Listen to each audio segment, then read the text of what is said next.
송파각 국민의힘 기붕입니다. 여당 의원님들께서 이제 어떻게 하루 전날 이런 거 발표하냐라고 이야기를 하시는데 부정선거 이야기하는 거 절대 우리 당에 도움 안 됩니다. 표 떨어집니다. 하루 전에 발표하는 게 저희로서는 오히려 간표가 됐을 것이라고 생각을 하고 있습니다. 자, 일단 노태학 선관위원장님에게 질의를 하려고 했는데 안 되니까 사무총장님 대신 전달 좀 해주십시오. 일단은 왜 우리가 관례를 깨고 선관위원장에게 질의를 하려고 했는지를 말씀을 드릴게요. 어제 경찰청 국감에서는 야당 의원님들께서 왜 관례대로만 하느냐라고 경찰청장을 질타를 하셨습니다. 근데 오늘은 또 관례를 지키자라고 하시니까 상당히 감명이 깊습니다. 자, 왜 사무총장이 다 알아서 하는 거 뻔히 아는데 왜 위원장님을 불렀을까? 가장 먼저 선관위 사무총장이 말했어요. 2023년 5월 16일 바로 이 자리에서 PPT 한번 보실까요? 최종적인 결론은 위원회에서 합니다. 그러니까 사무총장은 자기는 시키는 대로만 하고 최종 결정은 위원장님이 한다는 거예요. 그러니까 소쿠리 투표도 채용 비리도 해킹도 이게 전부 다 위원장님이 최종 결정권자라고 사무총장 그전 사무총장이죠. 께서 국회에 나와서 말씀을 하셨는데 그래서 최종 결정권자한테 그것 좀 물어보겠다고 하는 게 헌법기관을 존중하지 않는 것이고 정치적 중립성 위반이 되는가? 그럼 채용 비리가 정치적 중립입니까? 아니죠. 일단은요, 선관위는 국회에서 지금까지 말장난하고 거짓말 너무 많이 했습니다. 자, 해킹 시도 관련해서요. 다음 건 보여주세요. 선관위는 해킹 통보 메일 없다라고 이야기를 해요. 그러면서 뭐라고 우리한테 이야기를 하냐면 북한 사이버 공격 사실을 통보받은 사실은 없다 이거예요. 즉 사이버 공격 이거 통보는 받았지만 북한 관련해서는 안 받았다. 이런 식으로 말장난하는 겁니다. 이건 뭐냐면요. 학교폭력 가해 사실 있니? 라고 물어보니까 저 선생님은 때린 적 없는데요. 라는 식으로 동문서답을 하는 겁니다. 국회에 나와서는 뭐라고 이야기를 하냐면요. 사이버 공격 통보 받았어요. 라고 하니까 보고받지 않았다. 해당 기간 동안에는 없었다. 라고 합니다. 그래서 담당 과장이 와서 받았다. 라고 이야기를 하니까 뭐라고 이야기를 하냐면요. 열람을 했습니다. 또는 봉투에 뭐 하나 들어있는데 가서 국회 가서 이야기하라고 하대요. 라고 말을 흐립니다. 아니 국정원이 보낸 이메일이 구내식당 게시판에 붙어 있습니까?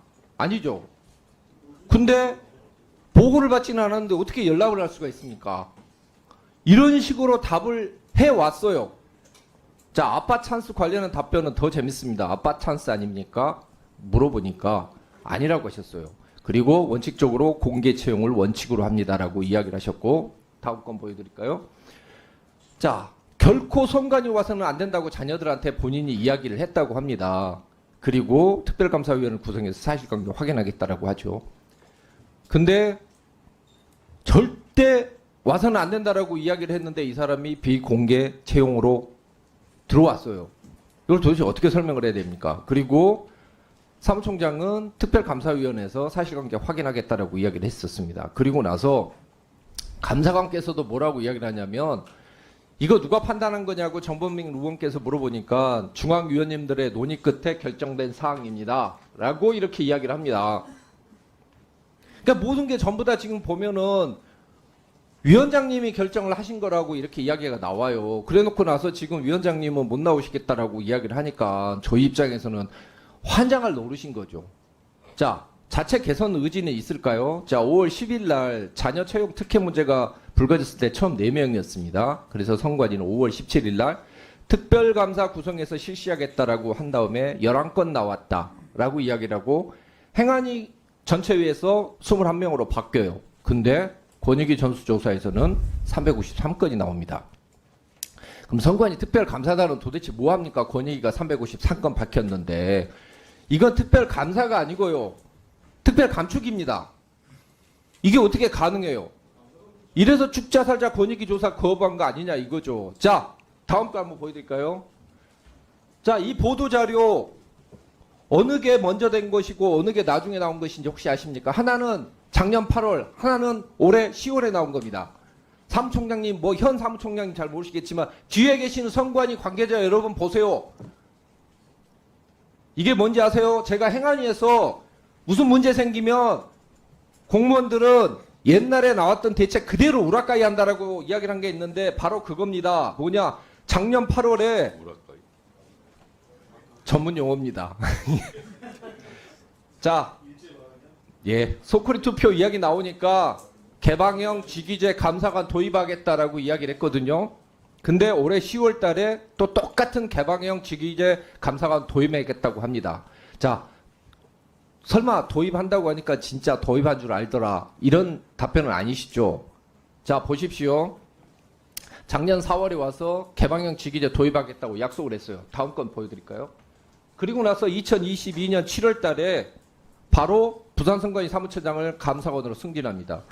그리고 나서 또 8월 달에 가서 아까 보여드렸던 그 발표문을 내고 개방형 직위제 감사관 도입하겠다고 해요. 그리고 4개월 뒤에 가서는 해석과장을 또 감사관으로 내부 승진해서 발령을 합니다. 그리고 10달 뒤에 와서 또 개방형 직위제 감사관 도입하겠다고 10월 달에 며칠 전에 또 이거 발표를 합니다.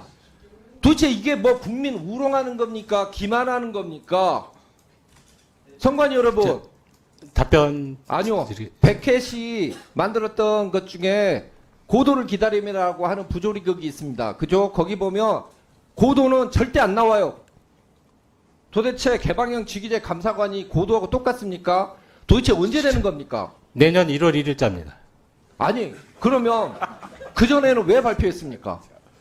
그렇게 하겠다는 식으로 발표를 한 것으로 저는 알고 있습니다. 그렇게 하겠다 그러면 그렇게 하는 거죠. 그러면 1월 1일에 하겠다라고 하고 나서 안 하고 나서도 그렇게 하겠다라고 다음번에 아닙니다. 와서 또 하시겠네요? 이번에는 1월 1일 날 출범을 시켜야 되기 때문에. 아, 그러면 예. 작년에 한 건 그냥 거짓말이고 그냥 국민 속인 거다. 금년도에 그 규칙, 그 선거관리위원회 사무 그 기구에 관한 규칙을 정식으로 개정을 했습니다. 그런데 부칙에 2004년 1월 1일 날 시행하는 것으로 두었기 때문에 기간 유예를 시킨 것이고 10월 중으로 시행 공고가 발표될 겁니다.